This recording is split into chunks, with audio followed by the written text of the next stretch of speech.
तीसरा topic that we are reading today, the third topic that we are reading dear students. In the previous sessions, we have already read 2 topics and today's our third topic is importance of recycling. सबसे पहले तो recycling समझो अब क्या होता है. Recycling का मतलब होता है कि चीज़ों को turn back, चीज़ों को वापस यूज में लेना, वापस उपयोग में लाना. उसकी importance मतलब होती है महत्ता. तो सबसे पहले हम समझते हैं what is recycling. Recycling is the process waste materials and using them to make new products. मतलब रिसाइकलिंग एक प्रोसेसिंग है जिसमें वेस्ट मटेरियल को हम एंड यूजिंग देम उनको यूज करते हैं टू मेक न्यू प्रोडक्ट्स, नए प्रोडक्ट्स बनाने में, नए प्रोडक्ट्स को यूज करने में. ठीक है. फॉर एग्जाम्पल, उदाहरण के तौर पर, old newspapers are recycled and can be made into new paper products. जो ओल्ड न्यूज़पेपर्स हैं उनको रिसाइकल्ड करके, है ना, कैन बी मेड, उनसे बनाए जा सकते हैं इनटू न्यू पेपर्स. किसमें बदला जा सकता है, क्या बनाया जा सकता है, नए पेपर बनाया जा सकता है, such as paper, tissues, cardboards etcetera. ये सारी चीजें उस न्यूज़पेपर से बनाई जा सकती है. आपने देखा होगा कि आपके घर पर जो पुराने न्यूज़पेपर होते होंगे, आप वो कबाड़ वाले को दे देते हो, तो कबाड़ वाला जाकर कहाँ देता है इसको, वो यहां पर उन फैक्ट्रीज में रिसाइकलिंग के लिए जो अवेलेबल है वहां पर उनको लेकर जाता है और वो वहां पर रिसाइकल्ड होकर यूज होता है. Importance of recycling. अब रिसाइकलिंग की क्या इंपॉर्टेंस है? By recycling things we can prevent valuable materials. तो रिसाइकलिंग की मदद से हम प्रिवेंट कर सकते हैं. प्रिवेंट का मतलब क्या होता है? किसी चीज पर रोक लगाना, किसी चीज को रोकना. Valuable materials from mixing into the garbage. जो वैल्यूएबल मटेरियल्स हैं उनको कचरे में मिक्स होने से हम उसको रोक सकते हैं. बाय दिस, इसकी मदद से वी कैन रिड्यूस करना मतलब होता है कम करना. रिड्यूस करना मतलब क्या होता है? कम करना. We can reduce the need for extraction of more resources from the planet. हम प्लैनेट से जितने सोर्सेस को हम एक्सट्रैक्ट कर रहे हैं ना, इसको हम क्या कर सकते हैं? रिड्यूस कर सकते हैं. आज आप देखो ना कि भाई जितनी भी चीजें हम बनाते हैं तो वो चीजें कहां से आती है? अर्थ से ही आती है, और उतनी ज्यादा मात्रा में हम उनको निकालते हैं. तो इससे ज्यादा अच्छा है कि रिसाइकलिंग की मदद से हम इस चीज को थोड़ा सा रिड्यूस कर सकते हैं. So this will help in building a sustainable world. इससे हम एक सस्टेनेबल वर्ल्ड, ऐसी दुनिया जो कि सस्टेन करे लंबे समय तक, टिकाऊ दुनिया, ऐसी दुनिया जो लंबे समय तक चले, ऐसी दुनिया को हम बिल्ड कर सकते हैं, बना सकते हैं. हाँ, तो ये आपका रिसाइकलिंग को समझ लिया हमने. इससे आगे का प्रोसेस देखते हैं कि आगे का क्या बोला जा रहा है हमें. देखिए यहां पर अगला पॉइंट आपको दिया है, it also reduce the burden of garbage on the planet. ये प्लैनेट पर जो गार्बेज का बर्डन है उसको भी क्या करती है? रिड्यूस करती है. रिड्यूस करती है, कम करती है. ठीक है. इसका एक और स्पेलिंग होता है लेसन. लेसन का मतलब भी होता है कम करना. Daily a huge amount of garbage goes into landfills. एक बड़ी मात्रा में बहुत बड़ा जो गार्बेज होता है वो कहां जाता है? लैंडफिल्स पर जाता है. लैंडफिल्स मतलब होती है जो खाली जगह होती है ना, ऐसी जगह जहां पर आपने देखा होगा बड़े बड़े शहरों में, शहर से दूर लैंडफिल्स होते हैं, बहुत सारे बने हुए, जहां पर बहुत सारा मात्रा में कचरा पड़ा रहता है. More garbage means more space is needed for landfills. जितना ज्यादा कचरा उतनी ज्यादा स्पेस चाहिए होगी हमें लैंडफिल्स के लिए, है ना. That will result in reduced space for us to live and for farming. और इसके कारण क्या होगा? That will result in reduced, इससे क्या होगा? जगह कम पड़ेगी हमें किसके लिए? रहने के लिए और खेती के लिए.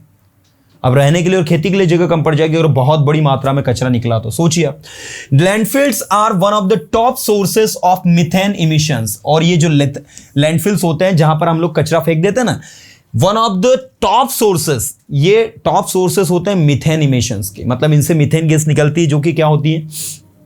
जो कि आपकी टेम्परेचर को बढ़ाती है ना. So recycling can help in reducing these emissions. तो इन इमिशंस मतलब क्या होता है? उत्कर्षण. जो चीज बाहर निकल कर आती है उसको कहते हैं इमिशंस. तो इन इमिशंस को हम रिड्यूस करने में मदद करती है क्या? रिसाइकलिंग. रिसाइकलिंग इसमें बहुत ज्यादा हेल्प करती है. रिसाइकलिंग की मदद से हम इसको कंट्रोल कर सकते हैं, है ना. समझ के पढ़ो, सारा सब कुछ सबको आ जाएगा समझ में, है ना. अब इनका क्वेश्चन है सर रिड्यूस और डिक्रीज में क्या अंतर है? देखो रिड्यूस और डिक्रीज में एक छोटा सा डिफरेंस है. सभी देखो इधर, रिड्यूस और डिक्रीज, जो चीज बढ़ गई है उसकी संख्या को घटा देना क्या होता है, रिड्यूस होता है। जैसे मान लो बहुत ज्यादा कचरा हो गया तो कचरे को हमें कम करना है तो वो रिड्यूस हो जाएगा। लेकिन डिक्रीज किस सेंस में आता है, डिक्रीज और इंक्रीज।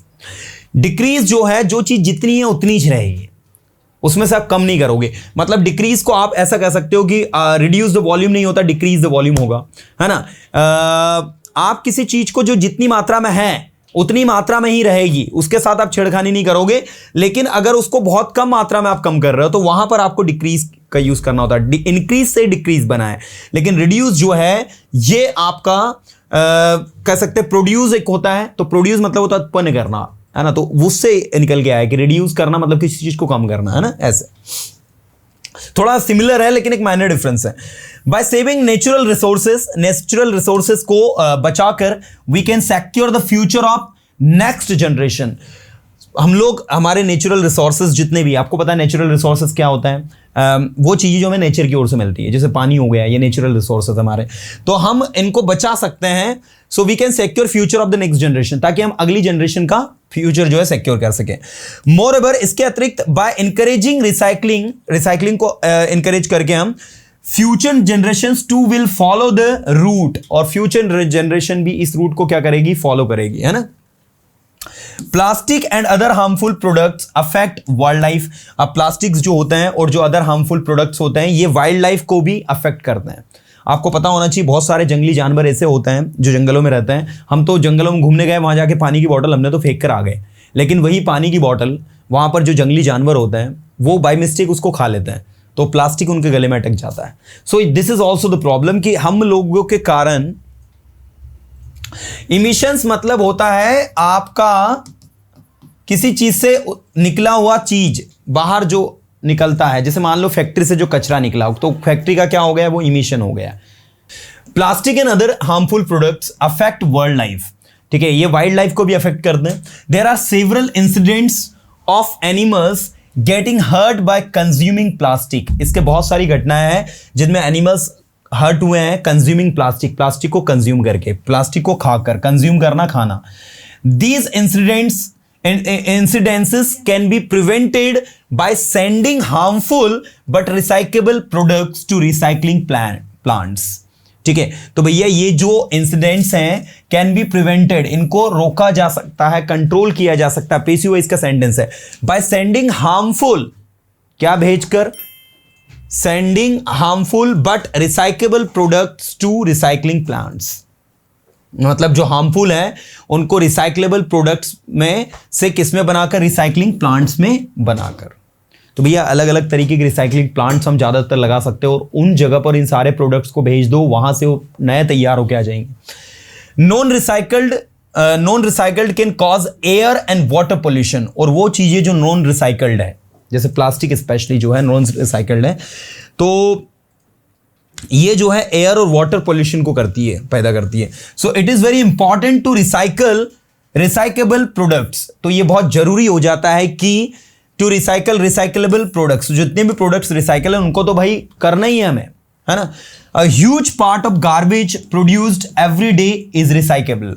जो बड़ी मात्रा में जो गार्बेज कचरा डेली हम प्रोड्यूस करते हैं वो रिसाइकेबल होता है, मतलब उसको आप दोबारा यूज में ले सकते हो। जैसे आपके घर से जो भी बचा हुआ खाना निकला या जो भी चीज़ें निकली, इसको क्या कर सकते हैं हम लोग, इसको जो लोग फर्टिलाइजर बनाते हैं, खाद वगैरह बनाते हैं, उन तक अगर पहुंचा दिया जाए तो वो इसका खाद बना सकते हैं, है ना। देखो जब हम नया प्रोडक्ट्स बनाते हैं तो वो बता रहे हैं it requires so much energy to extract resources from the earth से रिसोर्सेज को निकालने के लिए हमें क्या लगता है, बहुत ज्यादा मात्रा में एनर्जी लगती है, बहुत ज्यादा मात्रा में ऊर्जा लगती है। एक्सट्रैक्ट मतलब क्या होता है, निकालना, एनर्जी मतलब ऊर्जा, रिसोर्सेज, ठीक है, from the earth and make new products, और नया प्रोडक्ट बनाना उससे।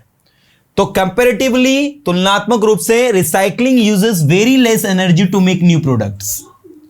मतलब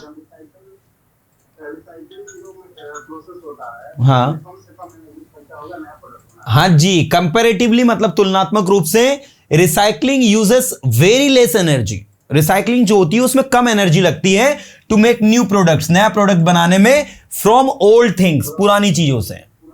दीज डेज, इन दिनों, गार्बेज इज बीइंग इंसिनरेटेड। इंसिनरेटेड का मतलब होता है burn and converted into ash.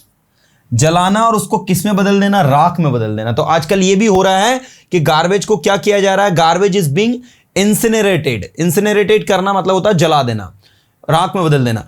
So instead of adding them to landfills to save space, जगह को बचाने के लिए उनको कचरे को फेंक नहीं रहे, कचरे को पूरी तरह से क्या कर रहे हैं, भट्टियों में ले जाके उसको पूरी तरह से जला देते हैं और राख में बदल देते हैं। बट इंसिनरेशन यूजेस एनर्जी, लेकिन इंसिनरेशन से क्या होता है, उनको जलाने से क्या होता है, एनर्जी लगती है। कोई ऐसा तो है नहीं कि फ्री में जल जाएगा, है ना। एनहांस, और इस प्रकार uses non renewable fossil fuels, और इसमें नॉन रिन्यूएबल मतलब ऐसा फोसाइल फ्यूल्स जो कि दोबारा नहीं बनेगा, है ना। जैसे पेट्रोल डीजल जो होते हैं क्या होते हैं आपके, नॉन रिन्यूएबल फोसाइल फ्यूल्स होते हैं। So recycling can save this energy too, तो रिसाइकलिंग की मदद से हम इस एनर्जी को भी बचा सकते हैं, पेट्रोल डीजल को बचा सकते हैं। Moreover the incineration ash is largely mismanaged, and as a result toxic chemicals are being mixed into the air and are worsening the air pollution। तो भैया ये जो इंसिनरेशन एश है ये मिसमैनेज्ड हो जाती है, कभी उसको कहीं और पटक दिया, कहीं और कर दिया, तो ये क्या होती है, as a result toxic chemicals are being mixed into the air. तो एयर में टॉक्सिक केमिकल्स जो होते हैं वो मिक्स हो जाते हैं और ये एयर पॉल्यूशन को बस से बदतर कर देते हैं और भी बुरा बना देते हैं। तो वॉर्सन एक अच्छा वर्ड है, याद रखना, WORSE, बैड वॉर्स, वॉर्स्ट में वॉर्स में एन लगाकर ING लगा है। वॉर्सनिंग मतलब होता है किसी चीज को बेकार करना, बुरा बना देना, दिस इज। तो आप देखो कि कहां कहां पर किस तरीके की चीजें यूज हो रही हैं। चलिए, as the population and materialism are increasing continuously, जिस तरीके से जनसंख्या बढ़ रही है और मटेरियलिज्म बढ़ रहा है, मटेरियलिज्म मतलब समझते हो ना, पदार्थवाद, चीजों का उपयोग बहुत बढ़ रहा है दिन ब दिन, are increasing continuously, more garbage is being produced, तो बहुत बड़ी मात्रा में गार्बेज भी बन रहा है। So now recycling is more important then ever, तो भाई अब रिसाइकलिंग और भी ज्यादा क्या हो गई है, इंपॉर्टेंट हो गई है ना। The recycling industry creates plenty of employment opportunities, mostly green jobs।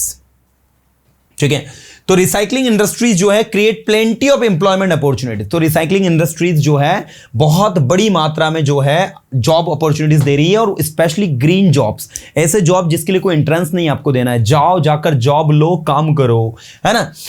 Recycling helps people and the countries economy in the long run, recycling क्या करेगी, लोगों की मदद करेगी और देश की इकोनॉमी को लंबे समय तक चलने में हेल्प करेगी। Some plastics can take 500 to 1000 years to break down, और क्या है, ऑर्गेनिकली, ऑर्गेनिकली है, ऑर्गेनिक से बना ऑर्गेनिकली। तो प्लास्टिक्स जो होती है ये 500 से 1000 साल लेती है ब्रेक डाउन होने में, मतलब नष्ट होने में। अगर इसको ऑर्गेनिकली अगर बेस्ट करना हो, ऑर्गेनिकली अगर ये फिनिश हो रही हो, तो 500 से 1000 साल लग जाता है, जो कि बहुत बड़ा लंबा टाइम पीरियड है। So recycling them into new products is much better to prevent harm to the environment, तो एनवायरनमेंट को हार्म करने से बचाने के लिए उनसे नए प्रोडक्ट बनाना ज्यादा बेस्ट होगा। देखो, आप अगर मान लीजिए एक एप्पल को जमीन में फेंकेंगे तो 10 से 15 दिन या 20 दिन या 1 महीने के अंदर मिट्टी मिल के पूरा खत्म हो जाएगा। लेकिन आप एक प्लास्टिक को फेंक दीजिए जमीन में, आप 10 दिन बाद जाकर देखिए, 15 दिन बाद जाकर देखिए, 10 साल बाद जाकर देखिए, 20 साल बाद, 30 साल, 40, 50, 60, 70, 80, 90, मतलब उसको 500 to 1000 ईयर्स लग जाएंगे मिट्टी में मिलने में, मिट्टी बनने में, राइट। तो भैया ये सबसे बड़ी समस्या है, इसीलिए प्लास्टिक जो है वो बहुत खतरनाक माना गया है अर्थ के लिए। चलिए देखिए please, when we learn about recycling we also learn about the impact of things we purchase on environments, ठीक है ना। मतलब जब हम रिसाइकलिंग के बारे में सीखते हैं ना, तो we also learn about the impact of the things, तो हमें उन चीजों के इंपैक्ट के बारे में पता चलता है जो हम लोग एनवायरमेंट से लेते हैं।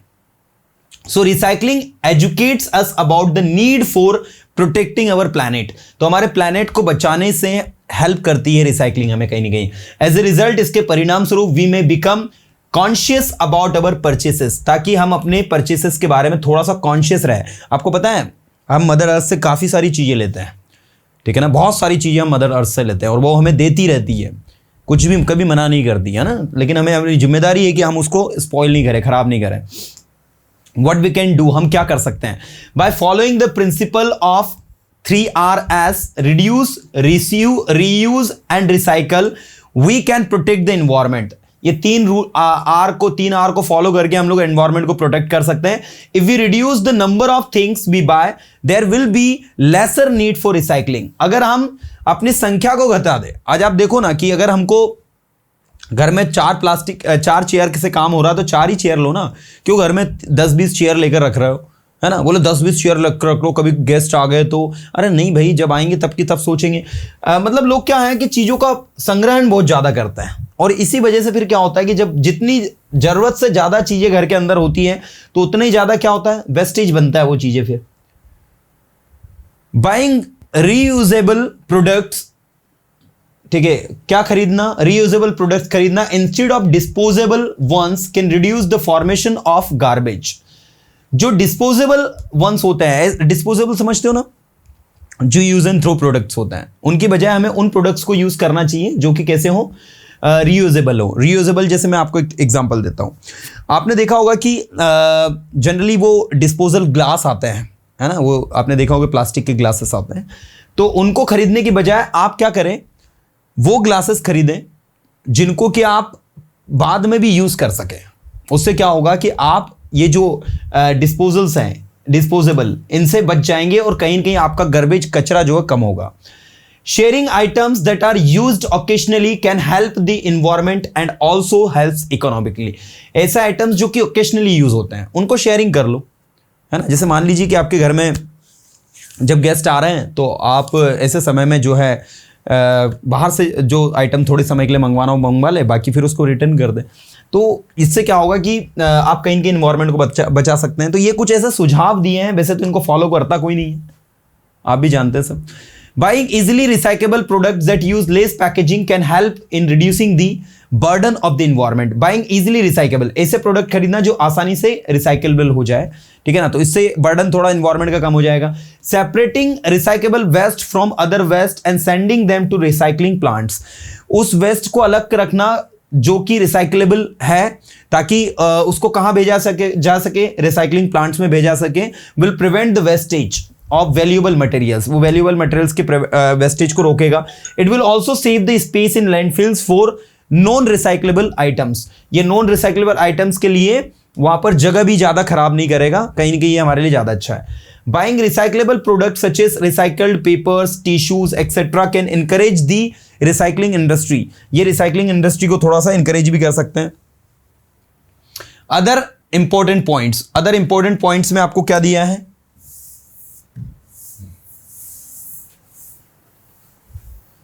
The Bureau of International Recycling, जिसको BIR कहते हैं, is a global recycling industry association. It was founded in 1948. It promotes recycling and facilitates free and fair trade of recyclables. ठीक है, किसको प्रमोट करता है ये, free and fair trade of recyclables. ठीक है. March 18 is celebrated as a global recycling day. March 18 को as a global recycling day के तौर पर इसको मनाते हैं. The day is utilized to promote awareness of recycling. ये रिसाइकलिंग की अवेयरनेस को प्रमोट करने के लिए अक्रॉस द वर्ल्ड इसको यूज किया जाता है. तो ये था भाई रिसाइकलिंग के बारे में, that you have to read, that you have to understand. So basically after reading this particular passage, what comes in your mind? The thing that comes in our mind that we need to use only the products that can be recycled. Second, we should stop using plastics and all the items that are made of plastics, so that we can control the uses of excessive uses of plastic. Third most important thing is that it is our responsibility to save our mother earth. You know what?